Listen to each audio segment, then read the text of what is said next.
Clip select है, मैं motion के अंदर जाता हूँ, मोशन को सिलेक्ट कर रहा हूँ, तो आप देखें इसके गिर्द एक सिलेक्शन आ गई है मेरे फ्रेम के गिर्द, जो कि नहीं सिलेक्ट था तो पहले नहीं थी। अगर आप गौर करें आपके टाइमलाइन का जो प्रीव्यू है, प्रोग्राम आपका मॉनिटर है, उसमें अगर आप देखें प्रोग्राम विंडो में, तो अभी कोई सिलेक्शन नजर नहीं आ रही। मैं सिलेक्ट करता हूं ये मोशन को तो एक सिलेक्शन आ गई है। अब यहां से सिलेक्ट करने पर ये एफेक्ट्स का मतलब है कि मोशन का एक इफेक्ट है जो हम यहाँ पे बनाएंगे। अभी ये बाय डिफॉल्ट कुछ भी नहीं है यहाँ पे, ठीक है। ये पोजीशन है इसकी एक्स और वाई एक्सिस की, आप ये देखें ये एक्स और वाई एक्सिस के ऊपर आप इसको जैसे मर्जी मूव करके एडजस्ट कर सकते हैं। या आप यहां से अगर आपने इस आइकन को क्लिक किया होगा कि ये आइकन आप देखें बना हुआ सिलेक्शन है और एरो का निशान है, इसको क्लिक करने से ये रीसेट का बटन है, ये मैं वापस लाता हूं। इसको सिलेक्ट करने से वो देखें उसके जो एरोज आ रहे हैं आपके गिर्द एक सिलेक्शन के, उससे मैं यहीं से मैनुअली भी माउस के कर्सर से एडजस्ट कर सकता हूँ। एरो की से ही मोस्टली काम एरो की से हो रहा है। तो ये एक इस तरह का आप इसके अंदर करते हैं अपनी एडजस्टमेंट, ठीक है जी। और मजीद उसके नीचे आप देखें पोजीशन का एक ऑप्शन है, पोजीशन के आगे की फ्रेमिंग है, ये की फ्रेम ऑन और ऑफ का है, समझ लें कि बटन है ये, इसको ऑन करते हैं तो की फ्रेम ऐड हो जाता है। उसके बाद आपने जितने की फ्रेम ऐड करने हैं, ये बेसिकली की फ्रेम पहला लगाकर ऑन हो जाता है, ये ऑन ऑफ का बटन है। वैसे की फ्रेम यहाँ से ऐड हो रहे होते हैं और यहाँ से आउट हो रहे होते हैं। क्लिक इन करेंगे की फ्रेम ऐड हो जाएगा, जहां माउस की टाइमलाइन है आपका की फ्रेम ऐड हो जाएगा, ठीक है। और की फ्रेम ऐड करने का ये तरीका है, की फ्रेम की वजह क्या है ऐड करने की, ये सुन लें आप कि अगर आपने इसको मोशन देना है किसी किस्म का, तो मैं चाहता हूं यार ये इस टाइम के ऊपर, इस टाइम वीडियो पर ये यहाँ पर हो ही ना। अच्छा जी, यहाँ पर ना हो, वापस इसने इसी पर आना है, तो आप स्मार्टली देखते हैं कि हाँ पहले तो इस जगह पर ये यहाँ पर होना चाहिए, जो ऑलरेडी सिलेक्ट हुआ हुआ है उसको की फ्रेम कर लो आप। यहाँ ये जो इसका पॉइंट है यहाँ पर इस टाइम पर ये इसी जगह पर दिखे, तो आप इसको की इन कर लो, ठीक है। ये वो आपको पाथ बता रहा हूँ, वो आपको वर्क फ्लो बता रहा हूँ, जो कि आपको आसानी से समझ आ जाएगा और आप जल्दी से काम कर लोगे। कि मैंने टेक्स्ट डिजाइन किया कि सपोज मुझे स्क्रीन के यहाँ पर चाहिए, यही एक बार सोचेंगे ना, आप बार बार थोड़ी सोचेंगे कि ओहो मैं यहाँ पे भी ऊपर नीचे करूँ, नहीं यहाँ ठीक लग रहा है, वहां जाके मैं कह रहा हूँ अच्छा नहीं अब यहाँ पे लगा लेता हूँ। तो ऐसे तो नहीं होता, आपने प्लान करके चलना होता है। मैंने यहाँ मुझे टेक्स्ट चाहिए तो ये यहाँ है, ठीक है, यहाँ आ गया, मैंने यहीं पे सोच लिया था, ओके। अब ये मेरा यहाँ पर तो आ गया है, ठीक है ना। इसको मैं रीसेट करता हूँ, अगर आप देखें तो ये है वो ओरिजिनल जगह है इसकी। अब ये हर बार की करेगा, इसको की आउट करना पड़ेगा। अब मैं इसको रीसेट करता हूँ, आप ये देखें तो ये अभी आ गया। अब ये फिर न्यूट्रल हालत में है, जैसे आपने समझना अभी सिलेक्शन कर ली है, ठीक है जी। अब मैं इसको पोजीशन अपनी बताता हूँ। हाँ मेरी मास्टर पोजीशन तो यहाँ थी, आखिर किसी वजह से मैंने यहाँ सोच के इसको पोजीशन दिया है, तो ये मेरा फाइनल एक पोजीशन था जहां पर इसने अपीयर होके स्टे करना है। तो ये है जी, मैं इसको पॉइंट आउट करता हूँ पोजीशन में। सॉरी मैं स्केल में चला गया, अभी आपके पास ऑफ करता हूँ। पोजीशन का मैंने इसको पॉइंट आउट किया कि ये इस टाइम पर ये की इसको यहीं पे दिखाएगी भाई। अब मैं वापस जाता हूँ कि यहाँ पर ये मैं चाहता हूँ जी ये ऊपर से आ जाए, या ये नीचे से आ जाए, या दाएं से आ जाए। चलो जी मैं इसको करता हूँ ये थोड़ा सा ऊपर से आ जाए, तो यहाँ पर मैं की फ्रेम ऐड करूंगा, क्लिक इन करके वो ऐड हो गया की फ्रेम। अब इस की फ्रेम पे मैं कहता हूँ जी कि ये हिला रहा हूं मैं इसको, यहाँ से हिला लो, या आप इसको ये सिलेक्ट करके यहाँ से हिला लो। आप ये देख रहे हैं, ये देखें ये चीज टेक्स्ट को आपने देखना है। आप इसके पिवट में कुछ और मूव करेंगे, वो इसकी एक पाथ है, पाथ भी आप सिलेक्शन कर सकते हैं, यहाँ से डिजाइन कर सकते हैं। खैर ये एक एडवांस लेवल है जो इंशाल्लाह आगे जाके बताऊंगा मैं। अभी आप सिंपल मोशन आप देखें कि इसको सिलेक्ट किए करके भी आप ये अपने फ्रेम को यहाँ से, ये मैं कहता हूँ जी कि यूं आए जी, ये स्क्रीन से बाहर रख दिया मैंने इस पार्ट पर। अब मैं यहाँ से अपने इस पार्ट पे लाऊंगा तो टाइम ये देखें ये अपने आप वहां पर इसको पहुंचा रहा है। मैं चाहता हूँ यहाँ पर ये पहुंचे 3 सेकंड स्टे करे, तो आप टाइम आप देख सकते हैं, आपका टाइम चल रहा है, ये आप कैलकुलेट कर लें इस जगह से ही देखकर। यहाँ पर लाएं आप, और इसको एक्यूरेट लाने के लिए ये एरोज इन्होंने दिए हुए आगे, ये आप एक्यूरेट अपने नेक्स्ट की फ्रेम पे आएंगे, ये प्रीवियस की फ्रेम पे जाएंगे, ये नेक्स्ट की फ्रेम पे आए। ये इसके कंट्रोल करने का तरीका कार है। तो हम इस की फ्रेम पे आ गए। अब मैं सॉरी अंडू कर रहा हूँ, इस की फ्रेम पे आ गया। मैं चाहता हूँ यहाँ पर ये आ गया है, ओके। यहाँ पर अब ये रुके 3, 4, 5 मिनट रुकता है, ये इतना तो खैर नहीं रोकते। हम देखते हैं टाइम से इसको, ये 20 सेकंड पे पड़ा हुआ है यहाँ पर, तो हम कहते हैं चलो 2 सेकंड रुक जाए, या चलो 1 सेकंड रुक जाए। ये 21 सेकंड पे हम इसको अभी तक रोके हुए हैं, यहीं पर है। हम एक की यहाँ और ऐड कर लेंगे क्योंकि हमें तो यहीं पे रुके हुए चाहिए ना, तो ये की ऐड कर ली मैंने। अब आप देखें क्या फर्क पड़ गया कि ये आया है, रुका पहले भी हुआ था, अभी भी रुका हुआ है, लेकिन पहले रुका हुआ था इस की वजह से। इससे आगे की हमने उसको डाटा नहीं दिया था कि इसने क्या करना है। इससे आगे की टाइमलाइन पर भी हमने डाटा दे दी कि यहीं पे ही अब ये भी दोबारा इस टाइम तक भी ये यहीं पे रुकेगा। उसके बाद मैं इसको कहता हूँ हाँ यहाँ पर अब आके ये जो है ना दूसरी तरफ चला जाए, तो मैं अब इसको दोबारा पहुंचा देता हूँ उधर, यूं करके आप इसको ले जाएं पर अपने उस तरफ, ठीक है, या इस तरफ ऊपर से आए तो चलो इधर चला जाए इन आउट, या आप इसको यहाँ से सिलेक्ट करके मोशन से आप इसको यूं कर देते हैं, आउट फ्रेम कर दें। अब आप देखें ये क्या फर्क पड़ा कि ये आप टाइमलाइन चलाएं आप तो देखें वो इस की फ्रेम के ऊपर वो वहां था, अगले की फ्रेम पर इतने टाइम में उसने ऑटोमेटिकली यहाँ आना है, अगले टाइम पर उसने ऑटोमेटिकली उसी जगह पर रहना था, और उससे अगले टाइम के स्टार्ट पर उसने ऑटोमेटिकली उस जगह पर पहुंच जाना और वो चला गया। ये this is what we call animation. ये बेसिक है एनिमेशन की। किसी भी सॉफ्टवेयर में आपको एनिमेशन के लिए की फ्रेमिंग यही समझनी पड़ेगी आपको, चाहे आप माया 3D इधर उधर जहां मर्जी चले जाएं, टोटल पैटर्न की फ्रेमिंग का यही चल रहा है। इससे अगला लेवल अब दुनिया ने इंट्रोड्यूस करवाया नोड बेस। आप नोड बेस चल रहे होते हो, वो एक और लेवल है, वो आपको फिर कभी इंशाल्लाह बताएंगे। अभी जो दुनिया पे इस टाइम मैक्सिमम सॉफ्टवेयर जो चल रहे हैं वो इसके ऊपर इस पैटर्न पे चल रहे हैं की फ्रेमिंग की। अभी ये की फ्रेमिंग में दे रहा हूँ पोजीशन में, पोजीशन मेरे पास क्या ऑप्शन है, सिर्फ एक्स एक्सिस और वाई एक्सिस। अब मैंने इसको डाटा बेसिकली क्या दिया है, लॉजिकली आपको ये बता रहा हूं मैं कि मैंने इसको डाटा दिया कि ये इस पॉइंट पर इतने एक्सिस और इतने वाई एक्सिस पे ये पड़ी हुई हो, इधर ये इतने पे पड़ी हो, इधर ये इतने पे पड़ी हो, हम इसको फ्रेम्स में देख लें तो वो हमें यूं दिख रही है। अब मैं कहता हूँ नहीं यार, इसके अंदर मैं स्केल अप ऐड कर लूं कि ये यहाँ पे तो यहाँ था, लेकिन जब ये यहाँ आए ना तो ये अपने साइज से बड़ा होना चाहिए यार, आखिर टाइटल है ये मेरा। तो चलो ये मैं उस एग्जैक्ट उस की फ्रेम पे लाने के लिए आप मार्क करोगे की फ्रेम को कि इस की फ्रेम के ऊपर जी थोड़ा सा बड़ा भी हो जाए, ठीक है। तो आप इसके पहले की फ्रेम का साइज जो है, जो कि स्केल 100% चल रहा है, हम निचले की लाइन अब ऑन करते हैं। अब ये सेकंड डायमेंशन हम इसको दे रहे हैं, पहले सिर्फ एक डायमेंशन थी वहां पर वाई और एक्स और वाई एक्सिस में, ठीक है जी। अब ये जेड एक्सिस भी इसको हम खोल रहे हैं, ऑन कर दिया ताकि ये छोटा बड़ा भी हो जाए। पहले ये राइट लेफ्ट चलती थी, अप डाउन राइट लेफ्ट चलती थी, अब ये आगे पीछे भी चलेगी, स्केल में भी चलेगी, जेड जी डेप्थ में भी चलेगी। तो ये मैंने पहला की फ्रेम दिया उसको, वही जो ऑलरेडी उसका था 100% स्केल पे, ठीक है। लेकिन अगले की फ्रेम पे एग्जैक्ट में पता नहीं आ पाता हूँ नहीं आ पाता, तो आप ये शॉर्ट की इस्तेमाल कर लो, गो टू नेक्स्ट की फ्रेम, तो ये ऑटोमेटिकली इस की फ्रेम के बराबर में ही मैं की फ्रेम निचला ऑन कर दूंगा, तो एग्जैक्ट उसी की बराबरी पे आया हुआ है, ठीक है जी। ये मैंने स्केल का की फ्रेम ऐड किया, यहाँ पे मैं उसको इन्फॉर्मेशन देता हूँ कि यार ये 100 नहीं है, यहाँ पे ना कोई 200 हो जाए, हाँ ये अब स्क्रीन के सेंटर में नहीं है, तो मैं कहता हूँ चलो यार यहाँ पर दोबारा पोजीशन को सिलेक्ट करके मैं स्क्रीन के ना सेंटर में जरा ले आता हूँ, उसको सिलेक्ट करता हूँ मैं, और ये माउस के ड्रैग से ही मैं स्क्रीन के सेंटर पे ले आया हूँ, जो कि सेंटर आपको शायद ना समझ आ रहा हो। तो ये एक नीचे बटन आपको सेफ मार्जिन या work area, safe work area किसी सॉफ्टवेयर में लिखा होता है इसको, किसी सॉफ्टवेयर में इसको सेफ पाथ लिखा होता है, सेफ फ्रेम आ रहा होता है किसी सॉफ्टवेयर में, तो ये मुख्तलिफ नाम आते हैं इसके, सेफ एरिया, सेफ मार्जिन।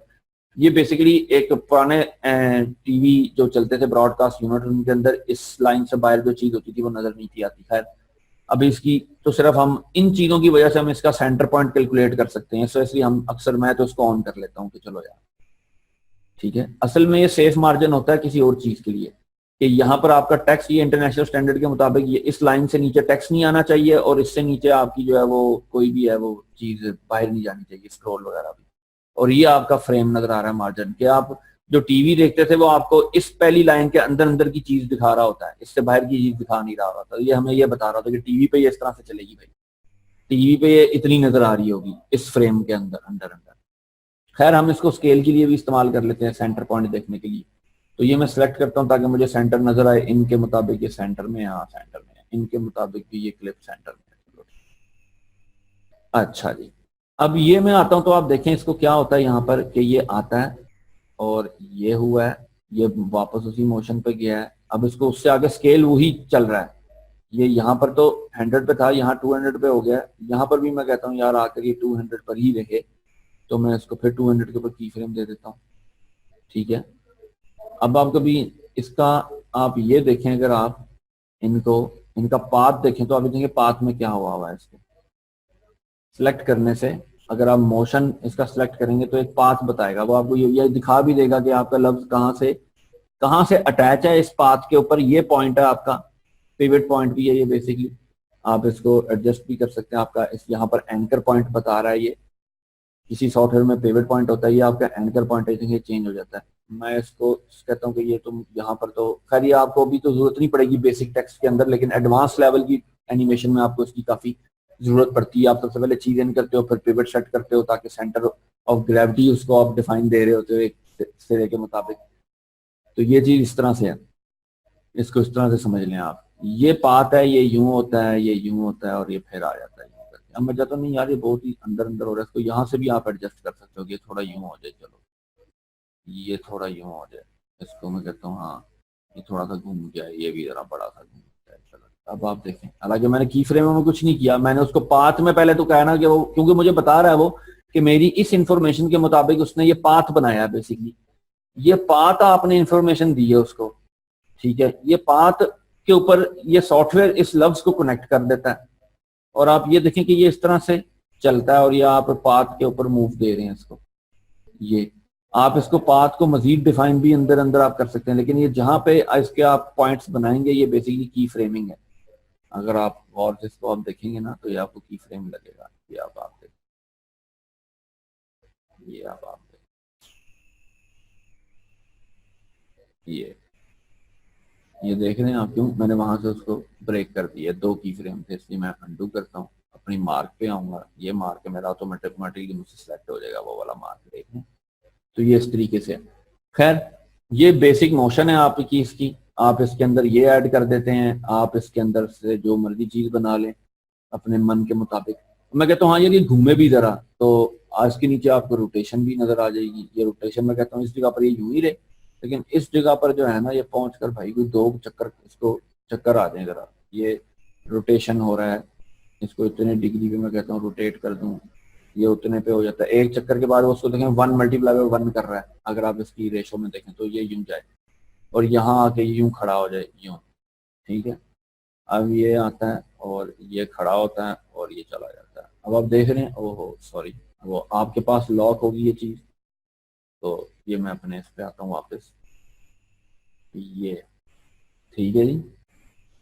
ये कोई जिमनास्टर की मूवमेंट इसकी लग रही है मुझे तो। चलो खैर गाइस, जी आपको आवाज आ रही है मेरी सबको? जी गाइस, ये इसकी छोटी से मोशन का आज मैंने टूल आपको पढ़ाया है, ये आप इस चीज पे अप्लाई कर दो, ये चीज आप इस पे अप्लाई कर दो। आप इस तरीके से भी कर सकते हो कि मैं अब यही मोशन चाहता हूं, मैं देखूं यार इस पे क्या इम्पैक्ट करती है। तो आपने मोशन को ही इसको आप क्लोज करें, इस पूरे मोशन को यहाँ से आप कॉपी करें, आप इधर ला के इसको सिलेक्ट करें और यहाँ पर आप इसको पेस्ट कर दें तो ऑटोमेटिकली वो मोशन उस पर लग गया है। आप ये देखें, वाओ। तो ये चीज वो है कि आप अपनी लाइब्रेरी खुद बनाओगे। ये एक बहुत आगे के लेवल के जो एडिटर होते हैं ना वो ये काम करते हैं, अपने पिछले प्रोजेक्टों की चीजों को इस्तेमाल करते जाते हैं गायब गायब, कि मैंने ये लफ्ज इस तरीके का बना लिया है तो ठीक है इसको मैं प्रोजेक्ट डिलीट कभी ना करूं, या फाइल टेक्स्ट छोटी सी प्रोजेक्ट फाइल होती है, ये एनिमेशन है, आप सेव करके रखो, आपको कभी भी जरूरत पड़ती है आप पकड़ो, आपने पाथ बदलना है, पाथ बदलना है आपने, आप किसी भी चीज के ऊपर वो दे दोगे। मैं फिर इसको भी यहाँ से हटाकर इस पर पेस्ट कर देता हूँ, आप कंट्रोल वी करेंगे तो भी पेस्ट हो जाएगा सिलेक्ट करके। ये देखें ये इंफॉर्मेशन उस पर पेस्ट हो गई है, समझ रहे हैं। लेकिन वो उस तरीके को हमें दिखा रहा है, वो उतना स्केल था उसका, वो उस पर वो स्केल हो गया। हर एक की इमेज की फाइल साइज के ऊपर डिपेंड होता है ना, इसका साइज तो हमने खुद डिफाइन किया था, लफ्ज ही छोटा था। ये इसके ऊपर स्केल 200 लगा तो ये वैसे ही 100 पे ही बहुत बड़ा था, 200 पे मजीद बड़ा हो गया। अब ये जो था ये भी अपने 100% पे नॉर्मल था, ये 200 पे बहुत ही बड़ा हो गया। तो ये इसकी इस तरह से चीजें हैं। तो आप मोशन पाथ को आप डिफाइन कर लेते हो दोबारा से। तो ये इसका बेसिकली आपको मोशन पढ़ाया, आप इसके अंदर फिर अब आप इसको आप ये चीज जो मैंने लास्ट आपको बताई थी इस्तेमाल करने से आप इसको देखें, जो मर्जी आप इसका जो है वो अपने आइडिया के मुताबिक ये देखें, ये गायब भी हो रहा है। एरो की से कीबोर्ड पर मैं फ्रेम बाय फ्रेम आपको शॉर्ट की बता रहा हूँ, एरो की से आगे पीछे होकर देखने का कि ये देखें आपकी वीडियो फ्रेम बाय फ्रेम, कि आप 1 सेकंड के टाइम को भी बड़े आराम से देख रहे हैं एक क्लिक करके, ठीक है जी। तो ये देखें ये ट्रांसपेरेंट हो जाता है। ये आप इसके अंदर छोटी छोटी ये इस चीज से भी, ये तो वो है कि आइडिया जो आपको मिल जाए आप फ्लैशेस बना लेते हो छोटे छोटे छोटे छोटे।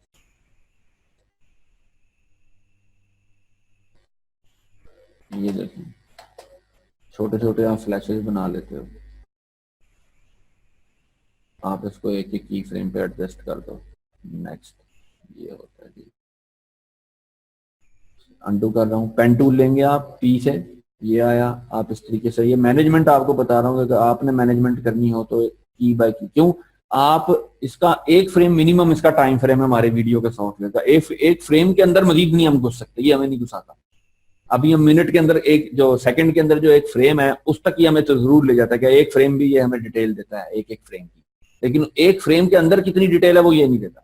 तो इसलिए हमें इसकी टाइमलाइन के मुताबिक एक एक फ्रेम के ऊपर मार्जिन करना पड़ता है कि हाँ ये यहाँ पे आ जाए, ठीक है।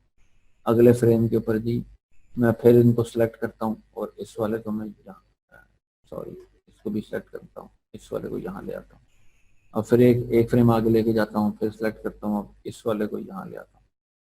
तो जब ये आप इसको इकट्ठा देखेंगे तो ये आपको बड़ा इंजॉय देगा, कि आपको कि यार वाओ, ये छोटी छोटी चीजों से देखो क्या आप क्या क्या इफेक्ट क्रिएट कर सकते हो। तो बेसिकली ये आपको बताना है कि आप प्लगइन बेस्ड काम कर लो बेशक, या आप अपना काम करना चाहते हो तो आप कर लो। तो अब आप ये देखें इसको, ये देखें क्या उसने फ्लिकर्स नहीं है। मैं इस चीज को मजीद मैंने आगे कहीं बार बार देना है तो आप फिर मोशन में चले जाते हैं, ये मोशन में, सॉरी हमने ओपेसिटी में इसको की फ्रेमिंग की है तो ओपेसिटी उठा लें। मैं आगे से कहता हूँ यार ये वाले इसके सारे उड़ जाए ना, तो ये बारी बारी बस यही करता रहे इधर आके मेरे पास, यहाँ आके भी ये यहाँ आके रुके तो ये एक अपनी मुझे दे। मैं फिर कंट्रोल वी कर देता हूँ, इसको मैंने कंट्रोल सी करके कॉपी किया, या राइट क्लिक करके आप कॉपी कर लो, ठीक है। ये मैंने सेलेक्ट किया, राइट क्लिक किया, कॉपी किया, इस जगह पर ये रुकता है लव मैच है तो यहाँ पर ही आके फिर फ्लैश करे, मैं फिर यहाँ पर पेस्ट कर लेता हूँ, या कंट्रोल वी करके कर लें या राइट क्लिक करके पेस्ट कर लें, वो आ जाएगा। तो अब आप देखें ये क्या करता है, ये आया, ये एक फ्लिकरिंग की इसने, ये फिर फ्लिकरिंग की। तो ये जरा वो हल्का सा जो अंग्रेजी काम होता है ना, अंग्रेज बस जरा बारीक काम करता है और कोई फर्क नहीं है। तो ये ठीक है। तो ये छोटी छोटी चीजें हैं जिनसे आप पता नहीं क्या बना सकते हो, ये तो आपके पास आइडिया हो आप क्या बनाना चाहते हो, कितनी मेहनत करते हो, कितना सोचते हो उस चीज पे। तो एक एक टूल से बहुत कुछ लोग कर लेते हैं। तो ये बेसिकली आपको मैंने अब दो वो मेमोराइज कराने के लिए दोबारा मैं ये अल्फा पर आपको लेके गया हूँ, ताकि जिनको पिछला कुछ ना समझ आ रहा हो वो इसका कुछ और मजीद भी खेल देख सकते हैं, ठीक है जी। तो ये एक बेसिकली आज आपने मोशन इसका इफेक्ट कंट्रोल पढ़ लिया है, जिसके अंदर अभी जो ऑलरेडी इफेक्ट हमारे पास हमें प्रीमियर ने दिए हुए हैं ये वो है मोशन और ओपेसिटी और टाइम रैंपिंग, ठीक है। टाइम रैंपिंग इंशाल्लाह आपको आगे पढ़ाएंगे। टाइम रैंपिंग आप यहाँ से लगा लो, या आप राइट क्लिक करके इसकी स्पीड में चले जाओ, ये बहुत सी इसकी ऑप्शन है जो इंशाल्लाह नेक्स्ट आपको जरूर बताई जाएंगी। तो गाइज काफी लंबा सेशन मेरे ख्याल मैंने दे दिया होगा, थोड़ा टाइम शुरू में भी हमारा जाया हो गया था, लेकिन आज ये कि मैंने आपको इफेक्ट कंट्रोल जो है बेसिक आपको मैंने पढ़ा दी है। आज मैंने आपको इसका मोशन, इसका स्केल और इसकी रोटेशन की फ्रेमिंग के बारे में आपको बताया है, पाथ के बारे में हल्का सा बताया। मजीद जो जो आप इसको खुद प्रैक्टिस करोगे, या जो जो मैं आपको मजीद आगे बड़े से बड़े लेवल पर प्रैक्टिस में भी बड़ी से बड़ी चीज दिखा रहा हूँ। जैसे कल मैंने आपको सिंपल स्टार्टिंग इन और आउट करना बताया था, आज मैंने उसी इफेक्ट से देखो आपको ये भी पंच करके बता दिया कि हाँ यार ये भी कुछ बन सकता है, इस तरीके से भी कुछ हो सकता है। तो ये था आज। तो खैर इंशाल्लाह मैं नेक्स्ट जो हमारा होगा उससे पहले मैं आपके वीडियो जरूर देखूंगा और आपको उस पर कमेंट भी दूंगा, और नेक्स्ट इंशाल्लाह वो जो है आपसे उस पर बात की जाएगी नेक्स्ट सेशन में आपके वीडियो पर। तो ठीक है गाइज, इंशाल्लाह इसको प्रैक्टिस कीजिएगा।